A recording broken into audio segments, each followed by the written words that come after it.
চল আগে চল আগে চল আগে চল।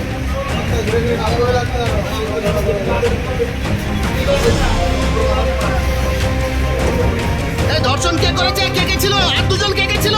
আর দুজন কে কে ছিল? কে কে ধর্ষণ করেছে? কে কে ধর্ষণ করেছে? কে কে কে কে ছিল? কে কে ছিল? আর কে কে ছিল? তোমাদের সাথে আর কে কে ছিল? ধর্ষণ কে কে করেছে?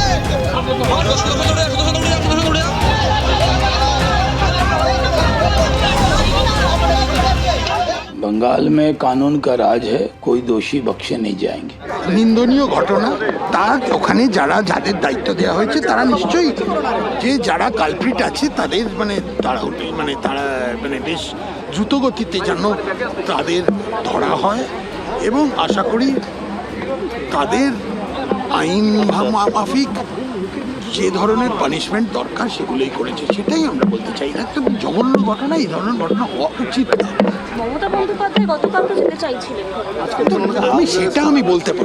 আমি বলতে জানি না উনি যেতে চাইছেন কিনা। আমি এইটুকুই বলতে পারি যে এই ধরনের ঘটনা খুব নিন্দনীয়, আর এগুলো করতে দেয়, এগুলো হলে পশ্চিমবঙ্গের মুখ কালো হয়ে যায়। জঘন্য বলবো না, জঘন্যরও উপর যদি কোনো কিছু হয় তাহলে সেই বিষয়টা। এবং কালকে আমি শহরে ছিলাম না, আমি আসানসোলে ছিলাম। কালকে আমি রাত্রে ফিরেছি প্রায় রাত্রি 12:30-1টা। আমার মাননীয় মুখ্যমন্ত্রীর সাথে কথা হয়েছে বারংবার, এবং মাননীয় মুখ্যমন্ত্রী পরিবারকে মঙ্গলবার ডেকেছেন, কালকে তারা আসবে। এবং আপনাদের আমি আসানসোলেও একই কথা বলেছি, কাকে মেরেছে, কি ধর্মের মানুষকে মেরেছে, কোন জাতের মানুষকে মেরেছে, কার ওপর কোন বয়সের ওপর আক্রমণ হয়েছে, that is not important for us. Important হচ্ছে যে কোনো মহিলার উপর যদি আক্রমণ হয়, অত্যাচার হয়, এইভাবে নৃশংসভাবে মারা হয়, তাকে ছাড়া হবে না।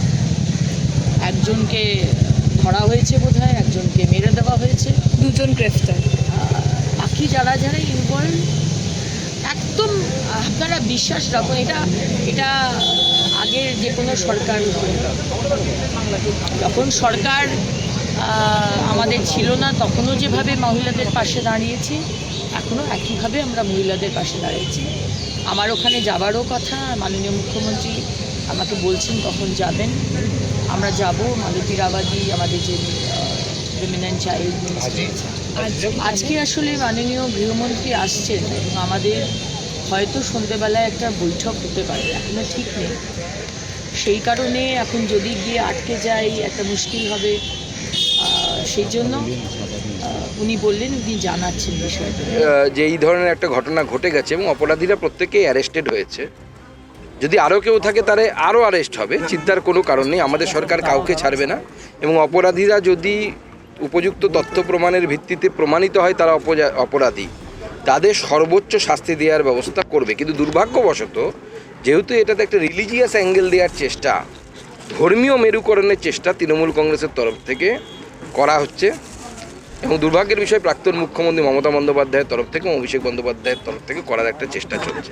সিপিএমও এর সাথে আছে। রাজ্যের আইনের শাসন প্রতিষ্ঠা হয়েছে, মাননীয় প্রধানমন্ত্রীর নেতৃত্বে মাননীয় মুখ্যমন্ত্রী কাজ করছেন, এবং মাননীয় মুখ্যমন্ত্রী বিজেপির নীতি অনুসারেই কাজ করছেন। বিজেপির নীতি হচ্ছে আইনের শাসন চলবে, আইনের শাসনের বিরুদ্ধে গেলে, আইনের শাসন আইন না মানলে পরে সে যেই হোক সে পার পাবে না। আমি কালকেই ওনার বাবার সঙ্গে কথা বলেছি, ওনার বাবা বিচার চেয়েছেন। জঘন্যতম ঘটনা, সিট গঠন হয়েছে, পরিবারের পক্ষ থেকে 4 জনের বিরুদ্ধে অভিযোগ দেওয়া হয়েছিল, 2 জনকে গ্রেপ্তার করা হয়েছে, 3 জনকে ডিটেইন করা হয়েছে, যাদের সঙ্গে পলাতক 2 আসামির ফোনে কথোপকথন পেয়েছে পুলিশ। পুরো আইজির নেতৃত্বে পুলিশ, এসটিএফ সবাই কাজ করছেন। ওনার পরিবার যা যা চেয়েছেন সরকারের কাছে সেই কাজ সরকার করছে। আমি আশা করি যে তদন্তের মাঝপথে আমার না বলাই ভালো, কিন্তু এটুকু আমি বলে দিচ্ছি, পরিবার যেভাবে জাস্টিস চেয়েছেন, পরিবার সরকার এবং পুলিশের কাছ থেকে যে যে সহযোগিতা চেয়েছেন সেটা তারা পাবেন। মোট 4টি মামলা হয়েছে, একটি এই জঘন্যতম অপরাধের মামলা ছাড়া আরও 3টি মামলা হয়েছে। সম্ভবত আমি এক্ষুনি বলবো না, আমি কাউকে ক্লিয়ারেন্স দিতে চাই না, পুলিশ বলবে। যেটা মব লিঞ্চিং হয়েছে, এর পিছনে একটা কমিউনাল অ্যাঙ্গেল ছিল। রেল লাইনে যেভাবে রেলপথকে উপড়ানো হয়েছে, আমাদের অতীত ইতিহাস মনে পড়ছে। 2019-এর সিএ বিরোধী আন্দোলন বা কিছুদিন আগে ওয়াকফ অ্যামেন্ডমেন্ট বিরোধী আন্দোলন। তৃতীয় হচ্ছে সিআরপিএফের 2জন জওয়ান আহত হয়েছেন, একটা পুলিশের গাড়িকে জ্বালানো হয়েছে।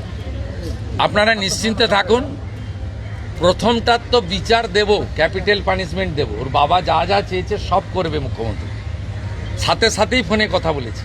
তো আমি খুশি যে ওনারা আমার আস্থা রেখেছেন।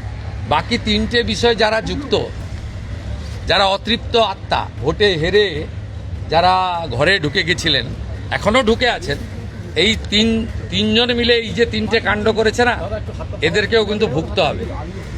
এমন ভোগাবো বুঝতে পারবে।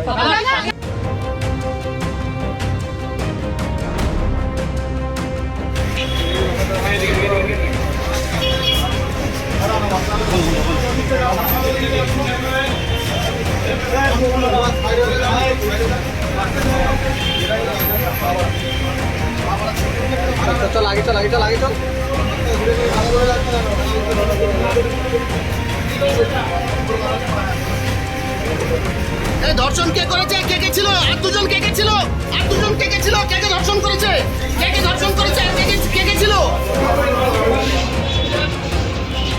এই কে কে ছিল, আর কে কে ছিল, তোমাদের সাথে আর কে কে ছিল, ধর্ষণ কে কে করেছে, ধর্ষণ কে কে করেছে। আমাদের ভিডিও ভালো লাগলে লাইক এবং শেয়ার করুন। কমেন্ট সেকশনে গিয়ে জানান আপনাদের মতামত। আরও ভিডিও পেতে আমাদের চ্যানেল সাবস্ক্রাইব করুন এবং প্রতি মুহূর্তে খবরের আপডেট পেতে প্রেস করুন বেল আইকন।